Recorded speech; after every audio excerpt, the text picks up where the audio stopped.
Speedster তিনি বলছেন বাংলা যদি বিশ্বকাপ খেলতো তাহলে সেমিতে ওঠার সুযোগ পেত কিনা, কারণ এবার অঘটন ঘটছে প্রচুর, আর অস্ট্রেলিয়া কি কামব্যাক করতে পারবে কিনা। প্রথম কথা হচ্ছে বাংলাদেশ সেমিতে খেলতো কিনা। বাংলাদেশ গেলবার সুপার 8-এ খেলেছে। সুপার 8-এ খেলতে হলে আপনাকে যে গ্রুপে বাংলাদেশ ছিল, ওয়েস্ট ইন্ডিজ বা ইংল্যান্ড যে কোনো একটা দলকে হারাতেই হতো। সেটা কি আপনি বিশ্বাস করেন এই বাংলাদেশ দলের ছিল? বাংলাদেশের বোলিং এখনো পর্যন্ত বলা যায় যে বোলিং ডিপার্টমেন্ট রেডি আছে যে কোনো দলের জন্য ফাইট করার জন্য। বাংলাদেশের ব্যাটিং ডিপার্টমেন্ট রেডি নাই, স্পেশালি বাংলাদেশের টপ অর্ডার। এটা আপনি মানতে হবে।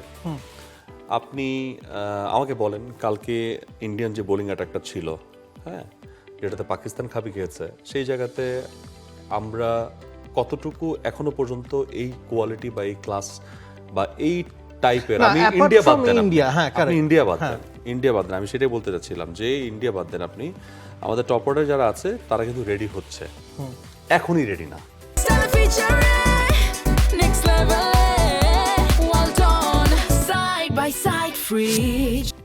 তারা অনেক দূর এসছে, আরো কিছু দূর যাওয়ার বাকি, কারণ ওয়ার্ল্ড টি-20 যেই ফরম্যাটে বা এই যে জায়গাতে চলে গেছে, যে পেসে যাচ্ছে এবং এটাকে ধাতস্থ করার জন্য প্রত্যেকটা দলের টপ অর্ডার বোলার যারা আছে তারাও নিজেদেরকে যেভাবে ইম্প্রোভাইজ করছে প্রতিনিয়ত, সেই ইম্প্রোভাইজেশনের সঙ্গে আমাদের ইম্প্রোভাইজেশনটা কিছুটা স্লো গতিতে আগাচ্ছে।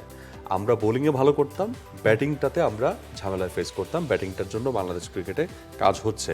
এবং তার উত্তর তাহলে যে সুপার 8-এ গেলেও সেমির সম্ভাবনা আসলে বাংলাদেশের ছিল। সুপার 8-এ গেলেও আপনাকে কোনো একটা বড় দলকে হারিয়ে যেতে হতো, যেটা এই মুহূর্তে জিম্বাবুয়ে সম্ভাবনা তৈরি করেছে। তার মানে কি, তার অস্ট্রেলিয়াকে হারিয়েছে।